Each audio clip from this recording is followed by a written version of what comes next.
Dieu, ce matin,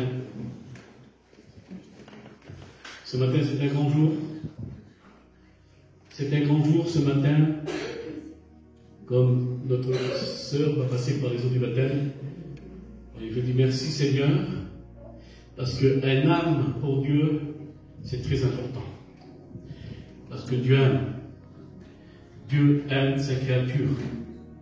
À savoir que le Père Céleste qui est dans les cieux, il a plu de briser son Fils à la croix du Golgotha pour la race humaine. Il l'a brisé. Il y a eu un brisement. Il l'a brisé pour la race humaine. Parce que Dieu a tant aimé le monde, il a donné son Fils unique, afin que quiconque croit en lui ne périt point, mais qu'il ait la grande vie éternelle. Il est question d'une grande vie éternelle. Lorsque Dieu rentre dans une vie, je peux vous dire, il ne le fait pas à moitié. Dieu transforme. Lorsque le Saint-Esprit pénètre un cœur, c'est une puissance qui vient habiter un cœur. Mais pas n'importe quelle puissance. C'est une grande puissance. Le Saint-Esprit, lorsqu'il a envahi un cœur. Amen. Gloire à Dieu. Amen. Eh bien, ce matin, j'aimerais vous dire, mes frères, mes amis, ce matin, j'aimerais donc vous prêcher l'évangile de paix, l'évangile qui signifie en grec bonne nouvelle. C'est une bonne nouvelle, l'évangile. Parce que l'évangile, c'est une puissance pour quiconque croit. L'évangile, lorsqu'elle percute un cœur, ça fait les sauver. Amen. Dieu veut que tous les hommes soient sauvés. 1 Timothée chapitre 2 verset 4. Dieu veut que tous les hommes soient sauvés et qu'ils viennent tous à la connaissance du Fils de Dieu, de son Fils. Jésus-Christ, lorsqu'il s'est manifesté sur le bois de Golgotha, voici qu'il a pris les péchés du monde. Parce que lui-même le dira, lorsque je serai élevé entre ciel et terre, j'accumulerai tous les âmes à moi. Gloire à Dieu, alléluia. J'aimerais lire un passage dans les Écritures qui se trouve dans l'évangile de Matthieu, chapitre 11, verset 28. Et puis après, je vais me laisser guider par le Seigneur, par le Saint-Esprit, parce que nous voulons que l'onction nous anime. Nous voulons rien faire de nous-mêmes, mais nous voulons que la puissance de Dieu nous anime. Amen. Gloire au Seigneur. Il est écrit dans l'évangile de Matthieu, chapitre 11, verset 28. Venez à moi, vous tous qui étiez fatigués et chargés, je vous donnerai du repos. Venez à moi, vous tous qui êtes fatigués, chargés, je vous donnerai du repos. Voici que Jésus-Christ à la croix de Golgotha, lorsqu'il a été crucifié, eh bien voici qu'il a lancé une invitation au monde entier. Il appelle au monde entier. Venez à moi, vous tous qui êtes fatigués et chargés. Et laissez-moi vous dire que le monde, c'est un mauvais joug. Le monde que nous vivons, c'est un monde où c'est que le joug, il est vraiment lourd à porter. Le joug du monde. Après, je vais vous parler, moi, du joug de Jésus-Christ. Car le joug de Jésus-Christ, il est léger. Et ce matin, j'aimerais vous parler déjà de ce monde. Le joug du monde. Dans 1 Jean, chapitre 5, verset 19, il est dit ceci. Nous savons que nous sommes de Dieu et que le monde entier est sous la puissance du malin. Le monde entier est sous la puissance du malin. C'est pour cela que le monde, c'est un mauvais joug. Parce que le poids de ce monde, qu'est-ce que le monde peut nous charger? Qu'est-ce que le monde peut charger? Eh bien, je dirais, un homme, une femme, la créature de Dieu. Le monde charge quoi? Le monde charge, je l'ai marqué ici, le monde, c'est un mauvais joug, c'est un mauvais poids à porter. Pourquoi je dis cela? Parce que le monde charge dans la dépression. Oui, dans la dépression. Le monde, c'est un mauvais joug. Pourquoi? Parce qu'il charge aussi dans l'angoisse. Le monde, c'est un mauvais jour. Pourquoi? Parce qu'il charge aussi dans la tristesse, la peur et aussi le suicide. Oui, le monde charge dans le suicide. C'est un mauvais jour. C'est pour cela que le Seigneur dit, venez à moi, vous tous qui êtes fatigués et chargés. Parce que le monde charge, je dirais, non pas des bonnes choses. La sœur, elle a dit dans son témoignage qu'elle était poussée au suicide. Combien de personnes dans ce monde qui sont poussées au suicide à cause de ce mauvais joug, à cause du joug de ce monde. Vous savez, le monde, lorsqu'il est dit ici par l'apôtre Jean, le monde entier est sous la puissance du malin, le monde entier est sous la puissance du diable. Et cela, c'est écrit dans les Écritures, c'est pour cela que c'est un mauvais joug, le monde. Et à combien qu'il est important aujourd'hui de se tourner vers Jésus-Christ, à combien qu'il est important, seul Jésus peut te donner un joug léger. Pourquoi je vous dis cela? Parce que juste avant, j'aimerais vous parler aussi de au niveau de ce sujet-là, au niveau, eh bien, du diable. Je voudrais parler du diable, oui, je vais parler du diable, même qu'il est vaincu, je vais parler du diable. Car le diable n'a pas de cœur. Mes frères et sœurs, mes amis, le diable n'a pas de cœur. Il n'a pas de cœur. Dans Jean 10, il dira ceci. Dans Jean 10, il dira ceci. Le voleur vient que pour dérober, égorger et détruire. Le diable n'a pas de cœur, à savoir que le diable, lorsqu'il rentre dans une vie, il veut détruire. Parce qu'il s'appelle le destructeur. Regardez un petit peu ce qui se passe dans le monde, dans les foyers, c'est une destruction. Des séparations, il y a de ça, des séparations, nous voyons la souffrance, c'est incroyable. Je peux vous dire que je reçois beaucoup des SMS, je reçois beaucoup des messages, eh bien des personnes de ce monde, vous savez, en tant que serviteur de Dieu, je reçois beaucoup des messages, mais laissez-moi vous dire une chose, c'est impressionnant, les gens qui tombent dans la dépression, c'est impressionnant, Seigneur, c'est vrai. Pourquoi? Bien tout simplement parce que le joug du monde, eh bien, il n'est pas bon. Le joug du monde, il est difficile à porter.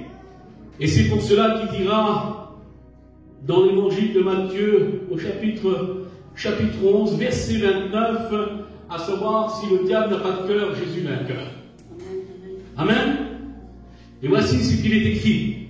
Prenez mon joug sur vous et recevez mes instructions, car je suis doux et humble de cœur, et vous trouverez le repos pour vos âmes. Alléluia, car mon joug est doux et mon fardeau est léger. Amen. Gloire au Seigneur. Mon joug est doux, car je suis humble de cœur. Et lorsqu'on vient à Jésus-Christ, lorsqu'on donne sa vie à Jésus-Christ, voici que nous avons plus le joug de ce monde. C'est un poids qui est lourd à porter. Mais savoir que le Seigneur Jésus-Christ, il brise les chaînes de l'angoisse, il brise les chaînes de la dépression, il brise les chaînes du suicide, il brise les chaînes de la tristesse. Parce que le Seigneur Jésus-Christ, lorsqu'il rentre dans une vie, et je peux vous dire qu'il rentre dans une vie, le Seigneur, il ne fait pas semblant. Il l'a fait dans ma vie. Il a fait de la vie d'oubli, il a fait de la vie de mes frères et sœurs qui sont ici. Lorsqu'il rentre dans une vie, le Seigneur, il ne fait pas semblant. Car le Seigneur fait les choses à la perfection. Amen. Il fait les choses à la perfection. Vous savez à combien qu'il est important lorsqu'on parle du message de la croix. C'est un grand message de la croix. 1 Corinthiens 1, 18. Il est écrit, la prédication de la croix est une folie pour ceux qui périssent. Mais pour nous qui nous sommes sauvés, c'est une puissance de Dieu. Une puissance de Dieu.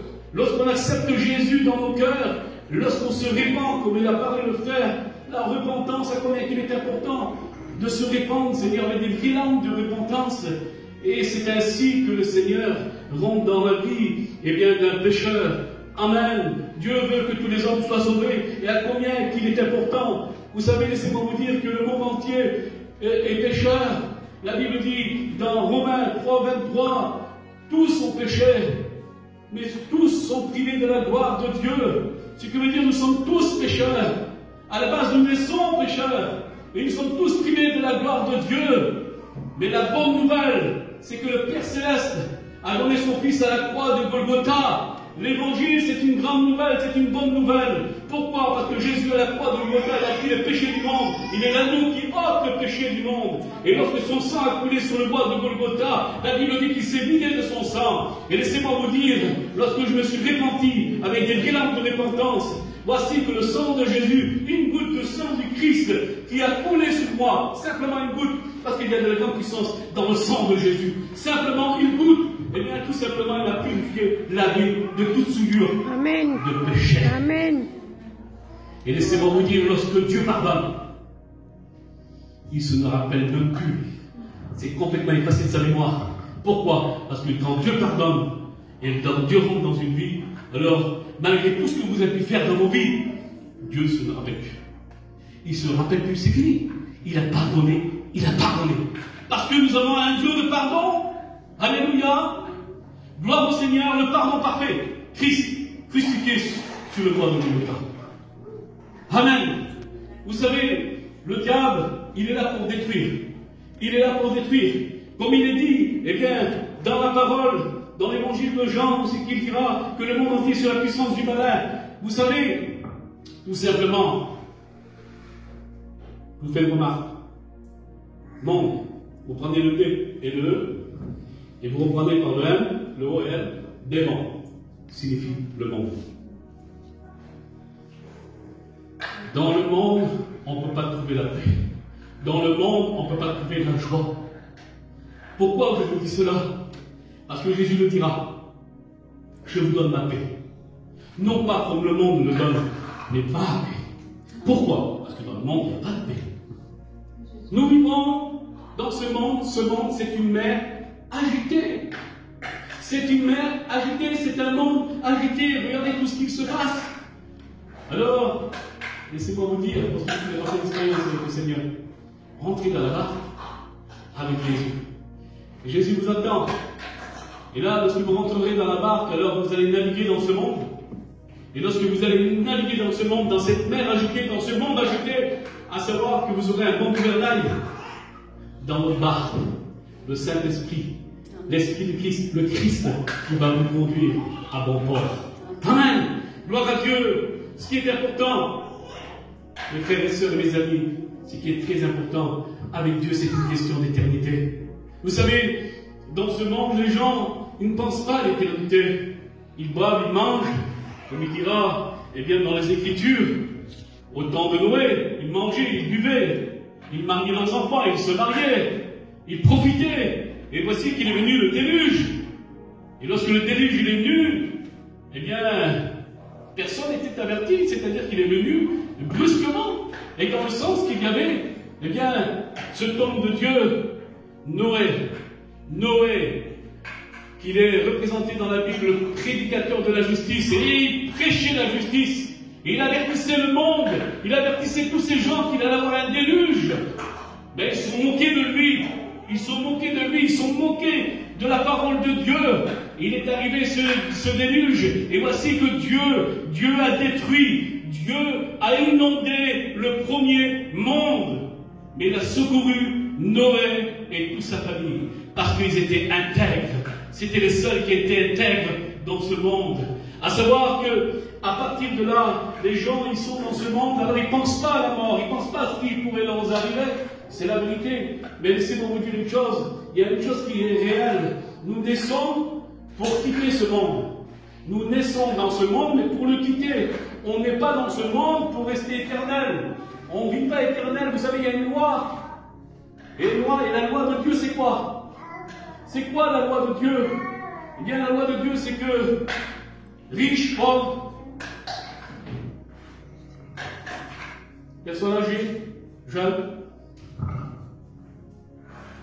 nous allons tous passer par la mort. Cette mort physique, c'est une mort physique. Mais l'importance, c'est qu'il faut savoir, c'est lorsqu'on a mis sa vie en règle avec Dieu.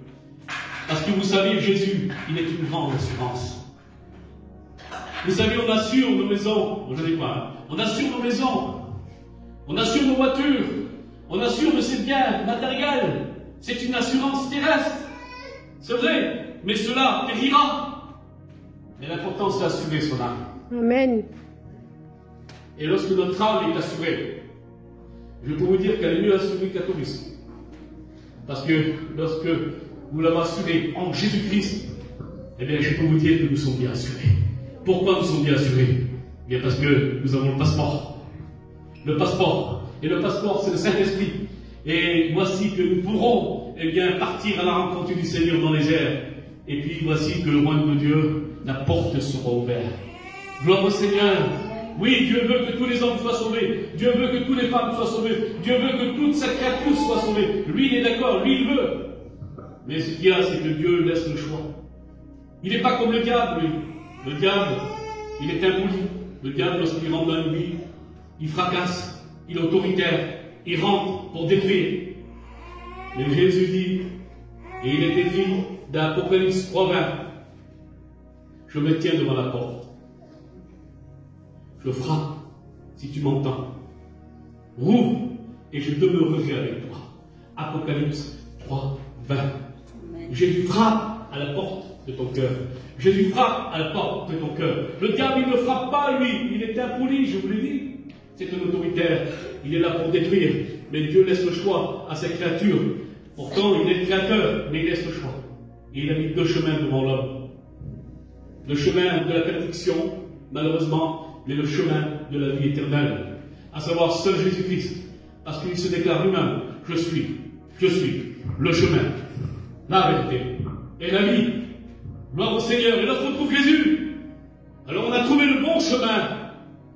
Lorsqu'on trouve Jésus, on a trouvé la vérité. Lorsqu'on trouve Jésus, on a trouvé la vie éternelle. Amen. Moi je suis joyeux. J'ai de la joie dans mon cœur.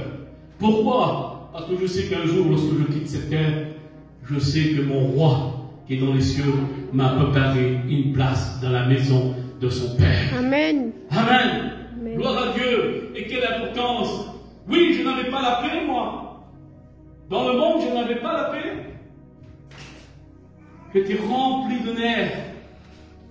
Rempli de nerfs. J'avais plus de cheveux sur la tête. J'avais des tonsures comme ça. J'avais de l'eczéma de partout. Je cherchais la paix. Et parfois, j'allais dans des soirées. Alors, j'étais avec des amis, avec des copains, je buvais quelques verres. Et puis, on tournait avec ce whisky qu'on appelle le Jack Daniel. Et on buvait, on buvait, on buvait. Et puis là, on rigolait. Et puis, on s'amusait. Mais le lendemain matin, lorsque je me réveillais, voici que la tristesse était toujours là. J'étais toujours triste. Malgré que j'allais dans les soirées pour essayer d'avoir éprouvé un peu de joie, j'étais toujours triste. Mais le jour que j'ai connu Jésus, parce que, vous savez, dans chaque cœur, il y a une petite place.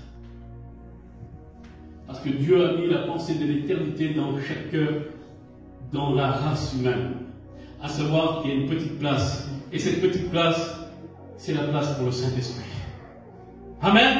C'est lorsque la semence est semée dans un cœur, au départ, c'est une petite semence, toute petite, le Saint-Esprit. Et lorsqu'on a élargi nos cœurs, lorsqu'on veut lui laisser toute la place, elle devient une petite plante. Et après, elle fleurit. Vous voyez, c'est belle fleur. On sait, c'est en plastique. Hein. Elle fleurit. Et lorsqu'elle fleurit, après, elle commence à grandir. Et voici qu'après, elle devient comme un arbre. Et puis après, c'est un arbre qui porte du fruit. Gloire à Dieu. Après, nous portons du fruit pour le Seigneur. Alléluia. Gloire au Seigneur. Je crois que ma sœur a fait le bon choix ce matin. Gloire au Seigneur. Et je crois de tout mon cœur qu'ils vont être bénis. Ils ont fait 800 km aller-retour pour passer par les eaux du baptême. Amen. Ça, c'est aimer le Seigneur. On appelle ça avoir soif de Dieu. Alléluia. Nous avons soif de Dieu. Il faut faire comme cette femme samaritaine dans la Bible, dans les Écritures. Cette femme samaritaine, elle venait pour épuiser de l'eau au puits de Jacob. Voici que Jésus revenait d'un grand voyage. Le Seigneur, il s'était fatigué de son voyage, alors il s'est assis au bord du puits. Et puis cette femme, elle arrive pour épuiser de l'eau au puits de Jacob. Et voici qu'elle voit Jésus. À partir de là, ça a changé totalement sa vie. Elle allait pour épuiser de l'eau. Et là, Jésus va lui parler. Et lui a demandé un peu d'eau. Le Seigneur lui a demandé un peu d'eau pour la tester. Et voici que cette femme, elle était un peu troublée. Parce que Jésus était juif. Et cette femme était samaritaine. Et à savoir qu'entre les samaritains et les juifs, ce n'était pas le grand amour. Il y avait une coutume. Mais Jésus est venu pour briser cette coutume. Parce qu'il n'y a pas de coutume en Dieu. Et voici qu'il va lui dire à cette femme, Si tu savais qui te demande de l'eau, quelle puissance, Seigneur. Et là, elle va lui dire, si tu bois de cette eau, de ce puits, tu auras toujours soif. Mais moi, qui est la source de la vie, le Christ, si tu bois de mon eau, tu n'auras jamais plus soif. Amen. Tu seras désaltéré. Amen. Et il dira, le Seigneur, qu'une oasis va jaillir dans mon cœur jusqu'à la vie éternelle. Amen. Beauté, Seigneur. Quelle beauté. Amen. Amen. Gloire au Seigneur. Oui, le Seigneur, il est merveilleux. Jésus, il est merveilleux. Jésus nous aime. Jésus, il aime ses créatures. Amen. Que le Seigneur en soit glorifié. Je vais arrêter là. Je ne vais pas y aller plus loin. Le message ce matin sera court, mais je crois qu'il a été précis. Amen. Parce que le Saint-Esprit est précis. Amen. Amen.